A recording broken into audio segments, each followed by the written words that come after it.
This is Ryan Elliott for Boxing Social in association with Betfred. Today we're joined by Frank Smith in Newcastle today. Frank, it's been a while since you and I caught up. How have you been? Yeah, very good, mate. Very good. You know, been a busy year. So looking forward to the show on Saturday night.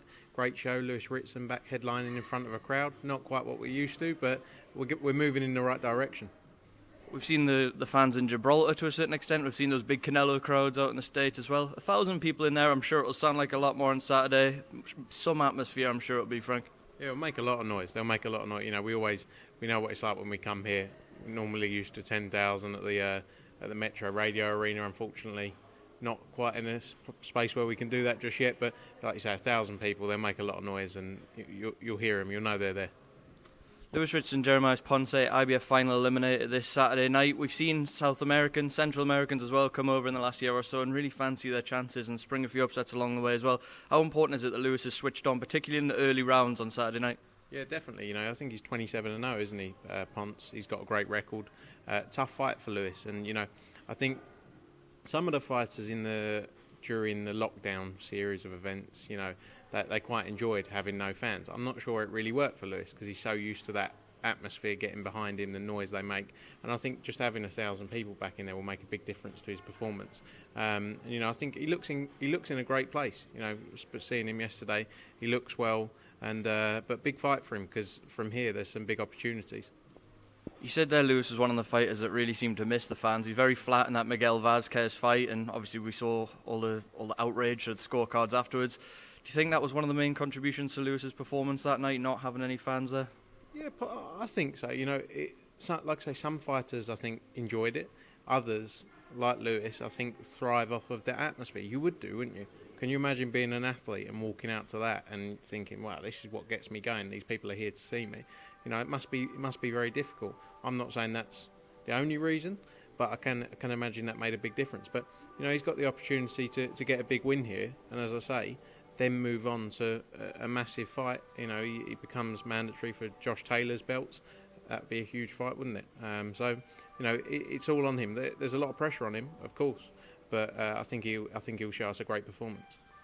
As you said there, he's potentially one win away, but given this is a final eliminator to a world title shot, is this more about being in line for if Josh Taylor decides to move up and then belt to free rather than necessarily chasing Josh Taylor himself? I know Lewis has been very open in the past about his thoughts on Josh Taylor and that potential fight.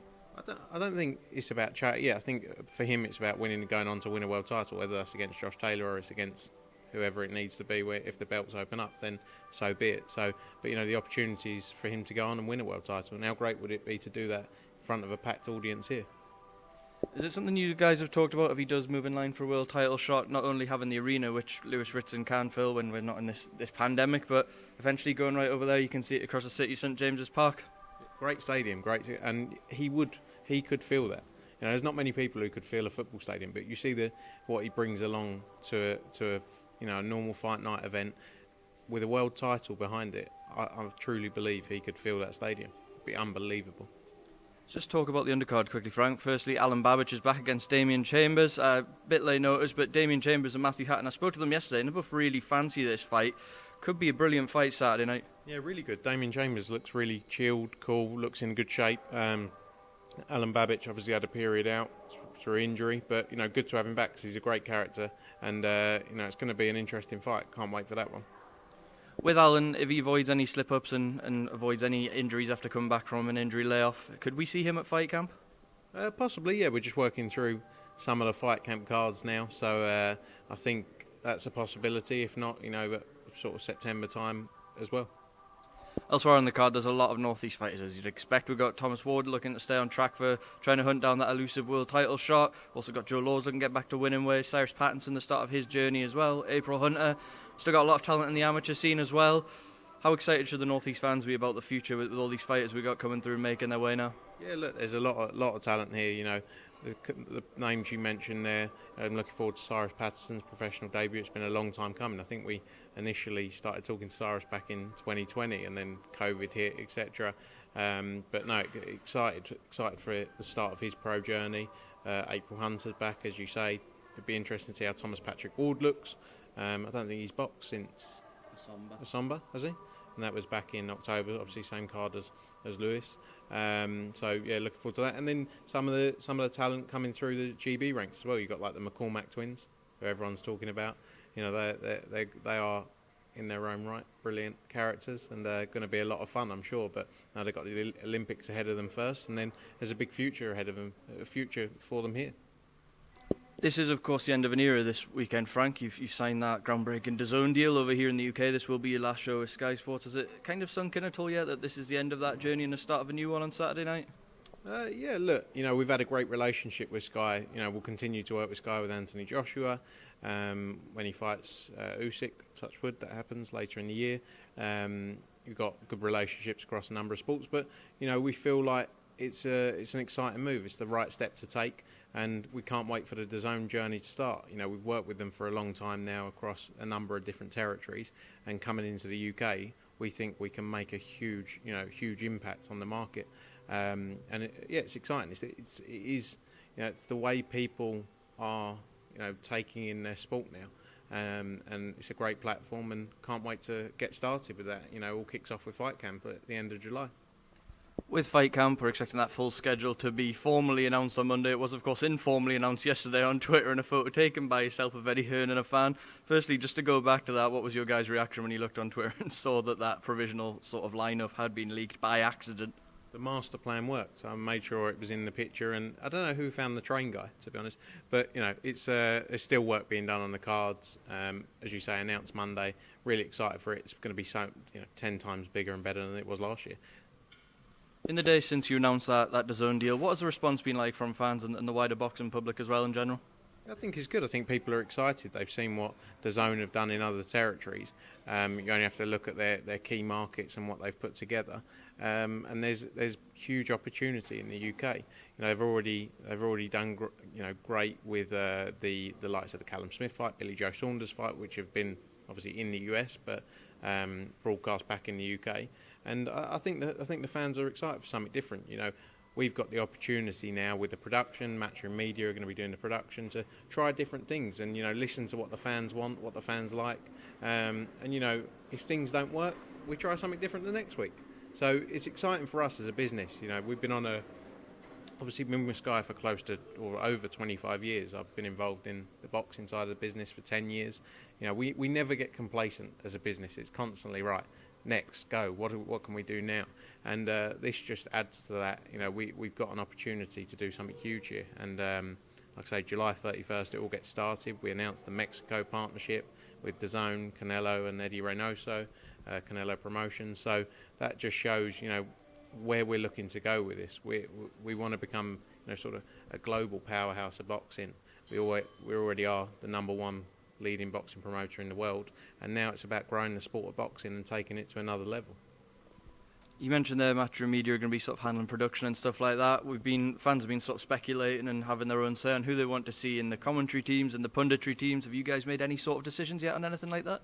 Yeah, we have, and we're working through it all now, and there'll be news very soon on that. So obviously got the Fight Camp announcement, and then news on our talent, etc. as things come. And there's some big moves in there.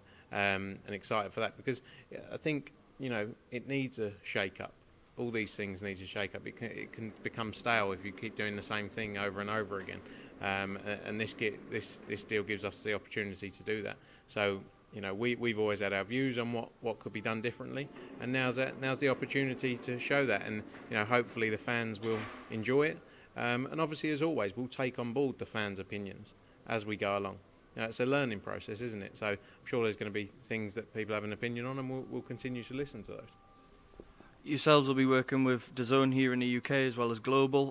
Sky Sport have confirmed they're going to stay in boxing. We've seen that they're going to be showing Top Rank's US shows over here, and word on the grapevine is they're going to be working with several sort of UK promoters to keep that side of things going. It's going to be a win-win for boxing fans, can't it, Frank, that we're getting more content across the board? Yeah, for sure. I'm not surprised they're staying in boxing.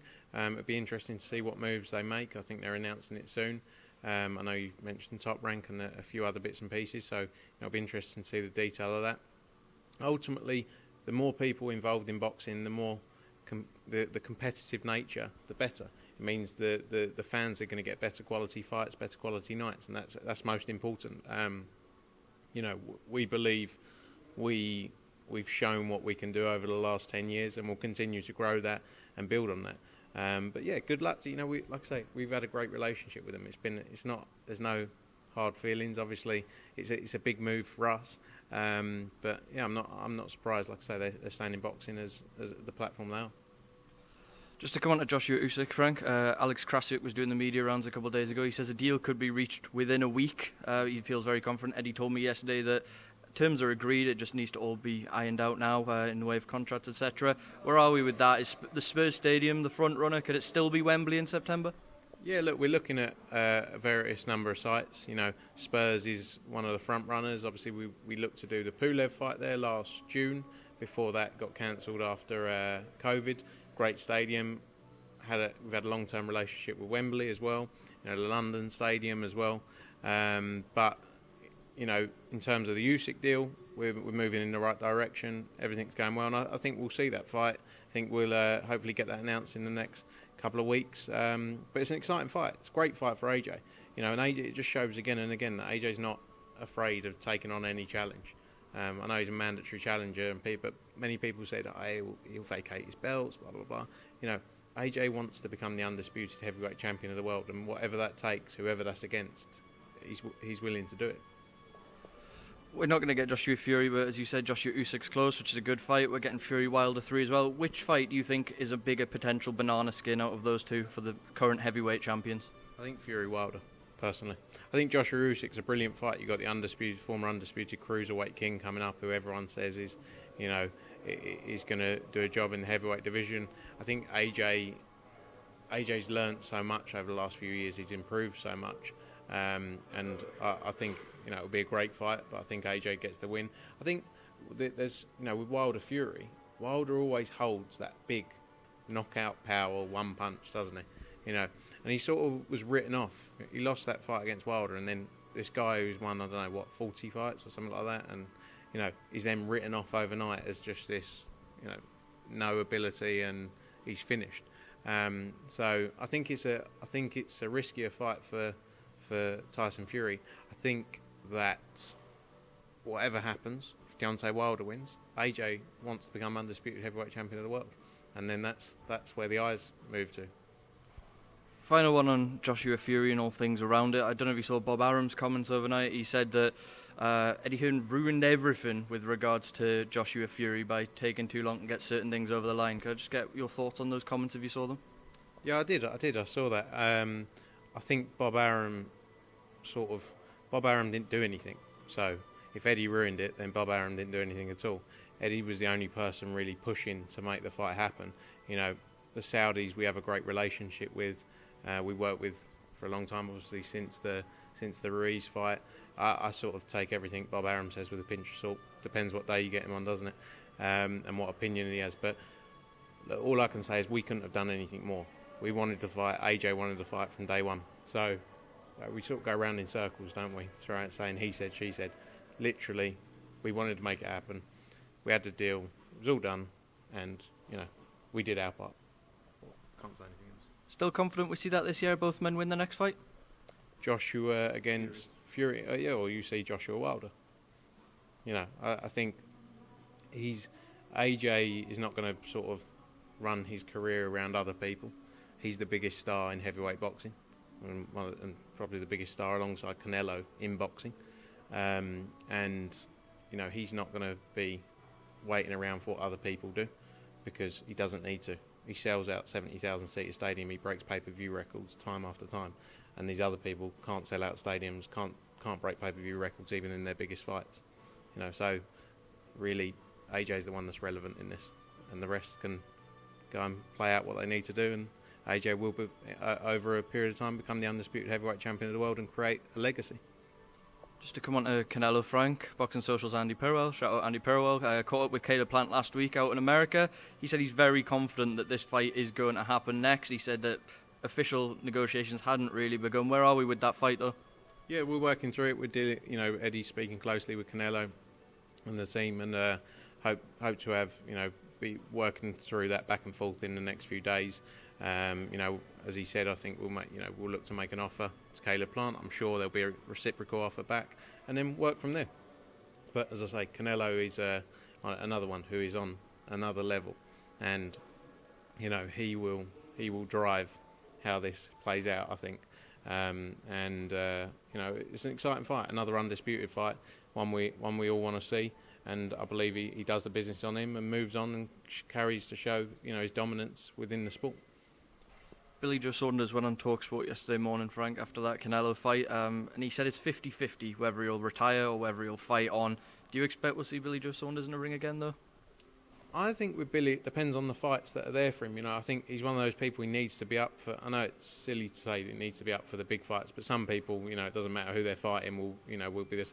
Billy needs those big names or the big fights or the grudges or something to get him up for it, I think. So it just depends what's out there for him. But, regardless of what decision he makes, what a career he's had. Two-weight world champion. He's gone in there against Canelo. He's given, probably Canelo the toughest test out of anyone. For those belts, and like I say, whatever decision he makes, he's had a great career, and he can't look back and regret anything. But maybe let's see what big fights are out there for him. See what he wants to do. He's going to make the decision on it, and go from there. Final one, Frank. We had some sort of boxing on this past weekend, an exhibition about Floyd Mayweather was back against Logan Paul. Eddie made his thoughts quite clear on it. What did you make of what we saw on Sunday night last week? I didn't actually watch. I watched it on Wednesday. I was in a hotel and I came up on the when they do the rerun. So I didn't. I got to be honest. I didn't pay for it, and I didn't stay up until 4 a.m. or something on Monday morning. Look, I think that the problem is we say things when we've been involved in these YouTube style fights. We put on 2 YouTubers who had had one fight or 2 fights between them, and now you're looking at this guy who's the greatest fighter of current day against a guy who's had one professional fight and lost it against a fellow YouTuber. Nothing against, on one side, fair play to him. If they can get people to pay for it and people are interested in watching it, fair play to it. I've got no problem with them making money out of it. I think, ultimately, though, it is a complete joke because Mayweather could have knocked him out in 12 seconds if he really wanted to. He has the ability to do, and people say, "Oh, the size difference, etc." I jump in the ring every now and then with Dave Caldwell, who is about 4 foot shorter than me, and he's also about 7 stone lighter than me. He absolutely beats the shit out of me. So it's all well and good saying size makes a difference. If you know what you're doing, Floyd Mayweather and Logan Paul, they are on completely different, worlds of ability. So look, I think there's always going to be a space for YouTube fights or for 2 YouTubers to fight, but not the best in the world against some geezer who's had one fight and lost it. But like I say, fair play to the guys. They made a lot of money. That's what they're in it for. They're in it for entertainment.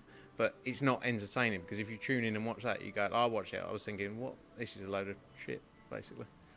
What would it take for you guys to go venture back into that side of things, that world? Like I say, you have to be careful. I don't want to, in 5 years, we do something and then go, "Oh, you said you..." I think there is a space for, for example, Jake Paul he has this idea of becoming this long-term professional, right? So he's going on this steady thing. I've got no problem. If he wants to become a professional boxer and have 10 fights and show he's got ability and step up, then fine. But the difference is where you have 2 fights and then you're fighting a guy who is the best in the world. That doesn't make sense to me. But like I say, I have no issue with, it's like you wanting to become a fighter or me becoming a fighter.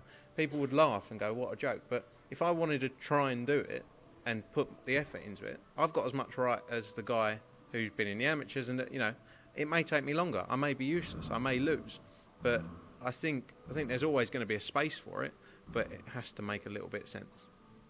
Right, Frank, I've kept you for just about 20 minutes. We've got the weigh-in coming up in a little bit, so I'm going to let you get back to it. But thank you as always, speaking to Boxing Social. No worries, mate. Good to chat.